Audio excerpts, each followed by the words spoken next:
Hello everyone, কেমন আছো সবাই? আশা করব সবাই অনেক ভালো আছো, সুস্থ আছো। চলে এলাম আরও একটা নতুন ডেইলি লাইফস্টাইল ব্লগ নিয়ে।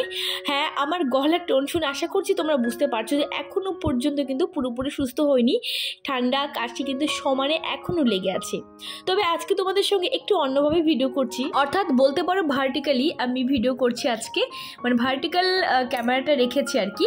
তো যাই হোক, কেমন লাগছে আজকে একটু আলাদা এক্সপিরিয়েন্স গাদার করার জন্য বলতে পারো এইভাবে ভিডিওটা করছি। ডেফিনেটলি কমেন্ট করে কিন্তু তোমরা জানিও যে এইভাবে করলে ভালো লাগবে না নর্মালি হরিজন্টালি আমরা যেভাবে করি আর কি সেইভাবে করব। ডেফিনেটলি কমেন্ট করে জানিও, তাহলে আমার অনেক বড় একটা হেল্প হবে। ডেইলি লাইফস্টাইল ব্লগ আজকে বেশ অনেক দিন পর তোমাদের সঙ্গে শেয়ার করতে পারছি, কারণ অনুষ্ঠান হয়ে গেছে বিগত বেশ কয়েকটা দিন চলে গেছে। তারপরেও আমার শরীর এতটাই খারাপ, মানে এত পরিমাণে ঠান্ডা লেগে গেছে, সে থামছে না, মানে থামছেই না, কোনোভাবেই থামাতে পারছি না। প্রচুর পরিমাণে কাশি, আর এই কাশিটা এখন জানো তো নর্মাল ব্যাপার। যেখানে যাচ্ছি সেখানে শুনছি সবার কাশি মোটামুটি 1 মাস। তো শুনি তো আমার রীতিমতো ভয় লেগে গেছে, 1 মাস কাশি। আমি তো কাশি ওষুধ খাচ্ছি, সব কিছু করছি, যতক্ষণ পর্যন্ত মনে হচ্ছে আমি যে অ্যান্টিবায়োটিক না খাবো ততক্ষণ পর্যন্ত মনে হয় না যে ঠিক হবে, এরকম একটা অবস্থা।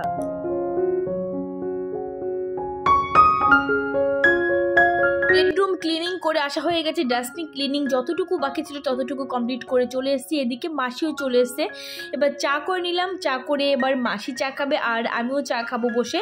আর আজকে কী হয়েছে জানো, আজকে মাসিকে লিকার চা করে দিয়েছি, আমিও লিকার চা খেয়েছি, বাট আমার লিকার চাটা আমি চিনি দিইনি, একদমই নর্মালি মাসির মতো খেয়েছি।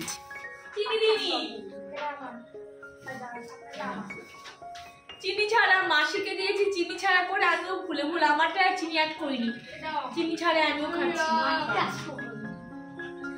কাশি অত্যাধিক পরিমাণে থাকায় আমি চেষ্টা করছি বাটারটা একটু বেশি পরিমাণে খেতে সবসময়ের জন্য। সকালবেলা ব্রেকফাস্টে বাটার রুটি তো নর্মালি খাই, তোমরা জানো, তারপরেও আজকে বেশি করে বাটার খেয়েছি, গরম জলে বাটার খেয়েছি, এখন আবার চায়ের সঙ্গে একটু বাটার। তো বাটারটা খেলে দেখেছি অনেকটা কিন্তু প্রশমিত হয় কফ, মানে কফ উঠলে আমাদের কাশিটা খুব করে কাশতেই থাকে, খুব কষ্ট হয়, দেখবে বাটার খেলে অনেকটা রিলিফ পাওয়া যায়। এখানটা আদি আমি আর্ট পেপারগুলো আমি কেটে কেটে ছোটো করে দিচ্ছি। ওরা ড্রয়িং তো সারাটা দিনই করতে থাকে, আর ওরা নিজেরাই রেগে যায় বড় করে, মোটামুটি একটা আর্ট পেপারকে বড় করে কেটে দিলে ওরা পছন্দ করে না, ছোট করে বেশি পছন্দ করে ওরা। প্রতিদিনের জীবনে কাজকর্ম তো বাধ্যবাধকতার মতোই থাকে, সে তোমার যতই শরীর খারাপ হোক আর যাই হোক না কেন এটা কিন্তু করতে হবে। আর একটা জিনিস আমি ফলো করেছি, শরীর খারাপ থাকুক আর যাই করুক না কেন কাজকর্মের মধ্যে যদি ডুবে থাকা যায় তাহলে দেখবে অনেকটা রিলিফ পাওয়া যায়, মানসিক শান্তিও ভালোই মেলে।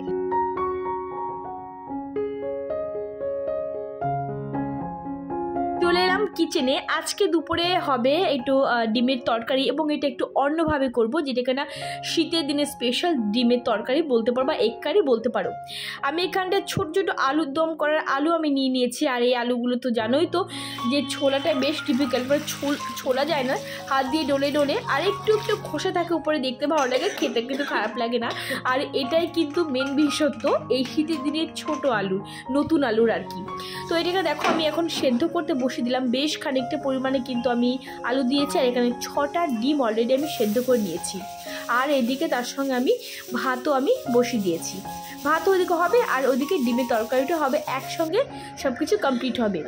কড়াইতে দিয়ে দিলাম তেজপাতা, শুকনো লঙ্কা আর গোটা গরম মশলা, এলাচ, লবঙ্গ, দারচিনি। তবে জানো তো এলাচ, লবঙ্গ, দারচিনি দেখবে আমি খুব একটা সোমবারে কিন্তু আমি দেই না, কারণ আমার খুব একটু ভালো লাগে না যখন এগুলো ভাত খাওয়ার সময় একটু মুখে বাঁধে না, বিরক্ত লাগে। তবে মাঝে মধ্যে একটু দেওয়া যেতেই পারে, ফ্লেভারটা কিন্তু খারাপ আসে না, ভালোই আসে। আর কিচেনের অবস্থা দেখতে পাচ্ছ, প্রচণ্ড এলোমেলো অবস্থাতে কিচেন রয়েছে। তো ভাবলাম একবার রান্নাটা কমপ্লিট করি, তারপরে ভালো করে গুছিয়ে নেওয়া যাবে। তো এখানটায় দেখো এই আমি আলু সেদ্ধ করে অলরেডি নামিয়ে নিয়েছি, আর ওখানে মশলাটা আমি ভাজতে বসিয়ে দিয়েছি। দিয়ে দিলাম বেশ খানিকটা পরিমাণে কিন্তু টমেটোটা আর পেঁয়াজটা ভাজা ভাজা হবে। আর এখানটা আমি ব্লেন্ড করে রেখেছি আমি। এখানটা যে অল্প একটুখানি পেঁয়াজ আছে, রসুন আছে একটু 2 থেকে 3 কোয়া, আর আছে আদা। আর হ্যাঁ, ডিমের তরকারিতে কিন্তু বেশি রসুন দিলে একদম খেতে মানে ভালো লাগে না। আর তার থেকে বড় কথা, আমরা চিকেন করি বা মাছে আমরা যে কোনো কালিয়া করি না কেন, যতটা পরিমাণে আমরা দেবো রসুন তার থেকেও ডিমের তরকারিতে কম দিতে হয়, কারণ উটকো গন্ধটা বেশি লাগে ডিমের তরকারিতে, বা বুঝতে পারা যায় বলতে পারো। এখানটা দিয়ে দিয়েছি আমি জিরের গুঁড়ো, ধনে গুঁড়ো, লঙ্কার গুঁড়ো আর লবণ, হলুদ যেটা মাস্ট, ব্যাস এটাই আমি দিয়ে দিলাম। দিয়ে ভালো করে রয়ে শোয়ে বসে তারপরে কষাতে হবে। আর এদিকে আমার ভাতও হয়ে গেছে, এদিকে ফ্যানও কাটে দিয়ে দিলাম। আলু সেদ্ধ তো হয়েই গেছে, এর আগে তোমাদেরকে বললাম। আর দেখো একটু একটু করে খোসা রয়েছে। ঠিক আছে, চলো এইভাবে করা যাক আজকে। এবার দেখো আমি আলুগুলোকে আমি দিয়ে দিলাম। আলু দেওয়ার পরে কিন্তু আরও বেশ খানিকক্ষণ পর্যন্ত আমি কষি নেব। তবে একটা কথা, একটা সিটি বেশি কিন্তু কখনোই দেবে না প্রেশার কুকারে আলুগুলোকে, কারণ বেশি গলে গেলে না আলু একদমই ভালো লাগে না। আলুর দমে আলু যেমন একদম গলে গেলে ভালো লাগে না, একটু শক্ত শক্ত থাকবে ভালো লাগবে। আর এটা আলুর দমের মতো করেই করা হচ্ছে, বাট এটা ডিমের তরকারি।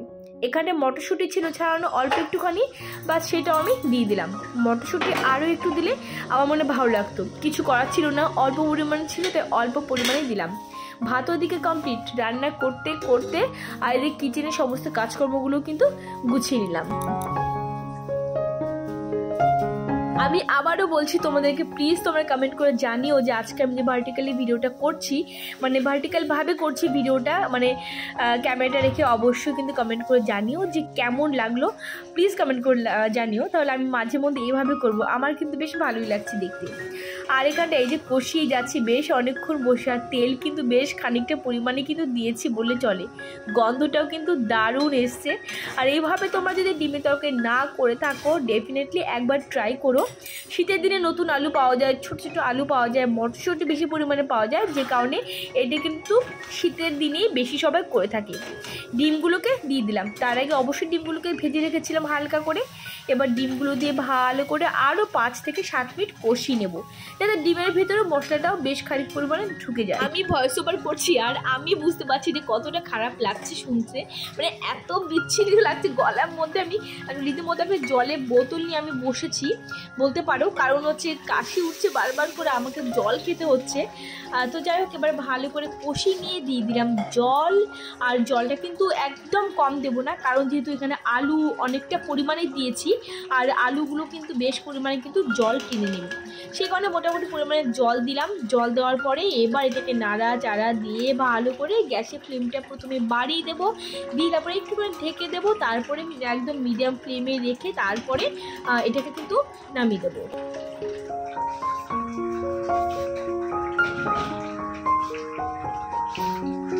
এই ডিমের তরকারিতে মাস্ট কিন্তু ধনেপাতা। তুমি যদি মনে করো ধনেপাতা দেবে না, তাহলে কিন্তু সেই স্বাদটা কখনোই পাবে না। তুমি যদি চাও গরম মশলা দেবে না, নাইবা দিতে পারো, তবে ধনেপাতা অবশ্যই দিও, দেখবে দারুণ লাগে। আর এই যে ধনেপাতা কেটে নিয়েছি, ধনেপাতা এবার আমি দিয়ে দেবো নামানো খানিকক্ষণ আগে। আমি তোমাদেরকে কথা দিতে পারি, এই রকম একটা তরকারি দিয়ে এক থালা ভাত বা নিমিষের মধ্যে চেটে পুটে খাওয়া কমপ্লিট হবেই হবে, এত ভালো লাগে এই তরকারিটা। অবশ্যই তোমরা করো। ডিমের তরকারি তো আমরা করেই থাকি, বাট এইভাবে সচরাচর কিন্তু আমরা করি না, ডেফিনেটলি করো। আর এখানে 6টা ডিম আছে, আমি আর আদিওম যেহেতু ঘরে আছি সে কারণে একটু বেশি করে রাখলাম, রাত্রেবেলা রুটি দিয়েও খেতেও কিন্তু বেশি ভালো লাগবে, সেই কারণে একটুখানি আমি ঝোলের পরিমাণটা একটু বেশি রেখেছি। আর দেখা যাও খানিকক্ষণ পরিমাণে কিন্তু টেনে নিয়েছি। দেখতে পাচ্ছ তরকারি কালার এবং এর যে একটা মানে দেখতে যা সুন্দর লাগছে, দেখে কিন্তু রীতিমতো লোভনীয় লাগছে বটে। কমেন্ট করে জানিও তোমরা কেউ ঘরে এরকম করলে কি না। তো চলো, আমার স্নান করা এখনও বাকি আছে, তবে আদিওমের স্নান টান সমস্ত কিছু কমপ্লিট। এবার আদিওমকে আগে ওদেরকে খেতে দিয়ে দেবো, মানে ওদেরকে খাইয়ে দেবো। খাইয়ে না দিলে ওদের পেট ভরবে না আর ঠিকঠাক মতো খাবেও না, সেই কারণে আগে ওদেরকে খাইয়ে দিয়ে ওদেরকে রিল্যাক্স করে তারপর আমি স্নান করব, তারপর আমি রিল্যাক্সে খেতে পারবো। শীতের দিনে এরকম একটা তরকারি দিয়ে গরম গরম ভাত কিন্তু আর কিছুই লাগে না। আর ইচ্ছে করে এর জন্য আমি আর কিন্তু সেরকম কিছু করিনি, একটা তরকারি ভাত। আর সত্যি বলতে খুব সুন্দর হয়েছিল। তবে আদিওমের ভাতের পরিমাণটা আজকে অনেকটাই বেশি দিয়েছি, যদিও এত ভাত খাইনি, আর খানিকটা পরিমাণ পরে আমি খেয়েও নিয়েছিলাম।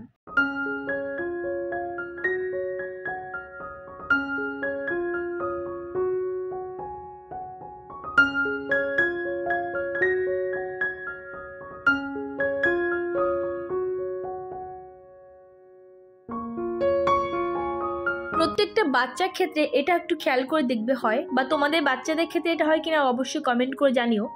শীতের দিনে ওদের গরম লাগে, গরমের দিনে ওদের শীত লাগে। যখন গরমে ওয়েদার থাকে এরকম হাইনিক পরার জন্য, মোজা পরার জন্য, তারপরে সোয়েটার পরার জন্য ভীষণ পরিমাণে খুশি হয় আর পরার জন্য কিন্তু ব্যস্ত হয়ে পড়ে। বাট শীতের দিনে একদম পরানোই যাবে না। কখনো গান করে, কখনো নাচ করে, ভুলিয়ে ভালিয়ে তারপর সোয়েটারগুলো পরাতে হলো, দেখলে তোমরা। তার মধ্যে একদম বলতে আমি এখন সক্স পরবো না, আমার এখন শীত করছে না। আর তোমাদের ক্ষেত্রে বাচ্চারা এরকম করে কিনা অবশ্যই কমেন্ট করে জানিও। যাই হোক, চলে এলাম এখন কিচেনে, করলাম লিকার চা আর অবশ্যই খাবো বাটার দিয়ে। আর আমি এখন 3 বেলায় বাটার খাচ্ছি বললেই চলে। তো যাই হোক, এখানটা আমি করে নিয়েছি লিকার চা। এবার আমি দিয়ে দেবো এর ভিতরে বেশ খানিকটা পরিমাণে বাটার।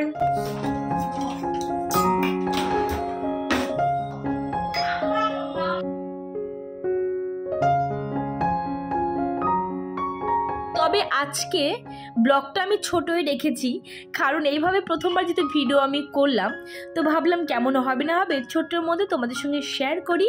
যদি ভালো লাগে তোমাদের তাহলে অবশ্যই আরও অনেকবার আমি শেয়ার করতে রাজি আছি। তো এখানে বেশ খানিকটা পরিমাণে কিন্তু আমি বাটার দিয়ে দিয়েছি চায়ের মধ্যে। এবার এটা বসে বসে খাবো, এনজয় করব।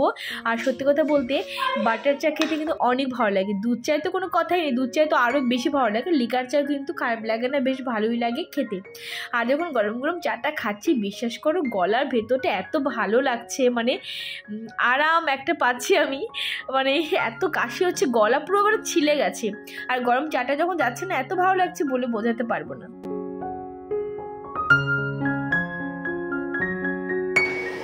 চা খেয়ে দিয়ে এবার একটুখানি ডাইনিং টেবিলটা ক্লিন করে নেব। ডাইনিং টেবিলটা একটু মেসি হয়ে রয়েছে। চা খেলাম, চা একটু পড়েছে। আদিম টিফিন করেছিল সন্ধ্যাবেলায়, ম্যাগি করে দিয়েছিলাম, সেটাও ওরা খেলো। তো সব কিছু মিলিয়ে ডাইনিং টেবিলটা একটুখানি নোংরা রয়েছে, বা ডাইনিং রুমটা একটুখানি ক্লিন করার দরকার। তো সেটাই করছি এখন। ডাইনিং রুমটা ক্লিন করে সোজা আদিমকে পড়াতে বসবো। আজকে ব্লগটা কেমন লাগলো ডেফিনেটলি কমেন্ট করে জানিও। দেখা হচ্ছে নেক্সট ব্লগে। বাই।